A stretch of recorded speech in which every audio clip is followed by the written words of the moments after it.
Kalau kita lihat pada perdagangan hari ini cukup berfluktuatif ya pergerakannya. Di sesi-sesi awal IHSG sempat terperosok di zona merah, namun kemudian semenjak pukul 11 tampaknya IHSG mulai bangkit nih. Apa sebetulnya sentimen-sentimen yang diperhatikan oleh pelaku pasar pada perdagangan hari ini? Iya, kalau kita lihat memang IHSG naik tipis begitu ya, hanya 0,04% saja, tapi kita patut apresiasi juga ya, dilihat memang banyak dinamika di minggu ini. Tapi pelaku pasar mesti mempertimbangkan juga sejumlah sentimen yang bisa juga menggerakkan IHSG, rupiah dan SBN di pekan depan begitu ya. Dan kalau kita lihat memang untuk minggu ini di luar negeri sentimennya juga akan datang dari ambruknya Wall Street kalau kita lihat setelah Powell memberikan pidato begitu ya. Sementara itu dari dalam negeri pasar akan menghitung dampak kenaikan suku bunga Bank Indonesia serta laporan realisasi investasi kuartal 3 2023. Kalau kita lihat memang ambruknya Wall Street ini selama 2 hari beruntun begitu ya, dikhawatirkan bisa menjalar ke pasar Indonesia. Terlebih memang pelemahan dalam 2 hari ini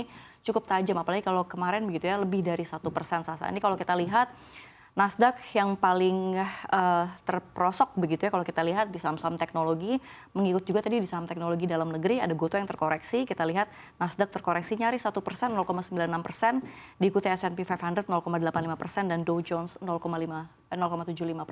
Oke, artinya cukup beragam begitu ya sentimen yang diperhatikan pelaku pasar. Kita bahas satu persatu nih. Bagaimana terkait dengan kebijakan Bank Indonesia yang kemarin menaikkan suku bunga acuan sebanyak 25 basis point. Sebenarnya cukup menarik gitu ya. Mostly konsensus mengatakan bahwa kayaknya Bank Indonesia tetap mempertahankan nih. Tapi ternyata surprisingly Bank Indonesia menaikkan suku bunga acuan. Benar sekali, ini seperti yang Anda katakan, surprisingly. Secara mengejutkan begitu ya, ini mengerek suku bunga acuan mereka menjadi 6%.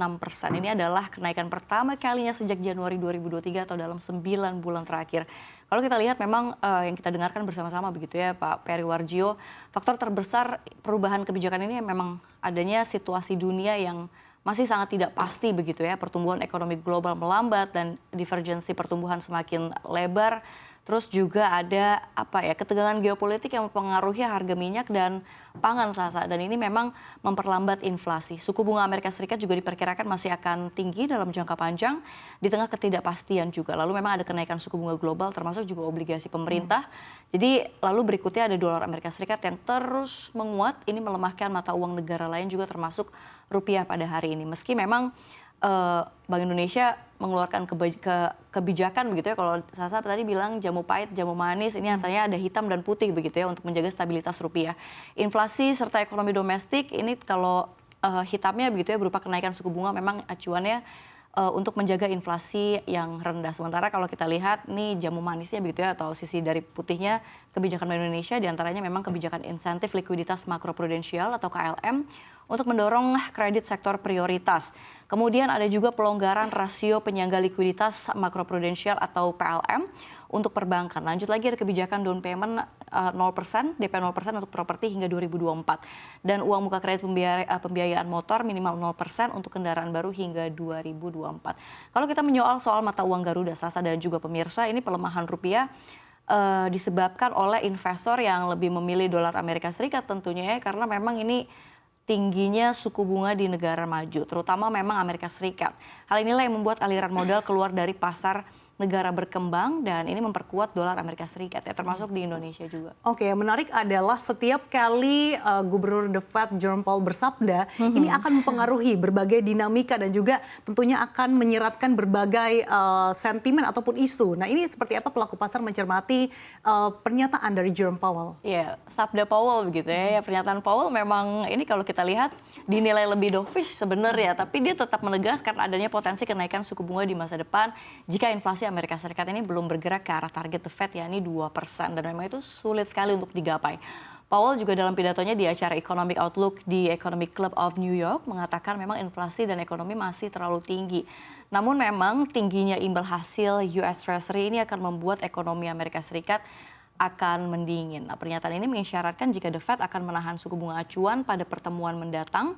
Dan kalau kita lihat meskipun memang tetap menekankan adanya potensi kenaikan di masa depan jika ekonomi dan inflasi Amerika Serikat masih panas. Artinya The Fed memperkirakan akan mempertahankan suku bunga di kisaran saat ini 5,25% hingga 5,5% pada November mendatang. Tetapi ini membuka kenaikan atau pada Desember gitu ya jika ekonomi dan inflasi Amerika Serikat masih tinggi. Jadi memang The Fed juga masih akan memantau terus pergerakan dinamika global yang ada. bisa dikatakan bahwa tekanan eksternal ini cukup beragam ya. Belum usai terkait dengan dampak perang Rusia-Ukraina, kemudian pelaku pasar juga fokus terkait dengan seperti apa sih arah kebijakan suku bunga The Fed. Ini tambah lagi Safira dengan perang ataupun eskalasi yang terjadi di Israel maupun Hamas. Sejauh mana hal ini mempengaruhi bursa saham domestik? Ya, tentu ini sangat mempengaruhi. Kalau kita lihat memang perang Israel versus Hamas akan tetap menjadi sentimen bagi pelaku pasar, terlebih eskalasi perang sepertinya bisa meluas dan perang juga bisa berlangsung lama. Itu pun juga dikatakan begitu ya dalam perkembangan terbaru Perdana Menteri Israel. Ini Benjamin Netanyahu mengingatkan juga jika perang Israel versus Hamas ini akan berlangsung lama.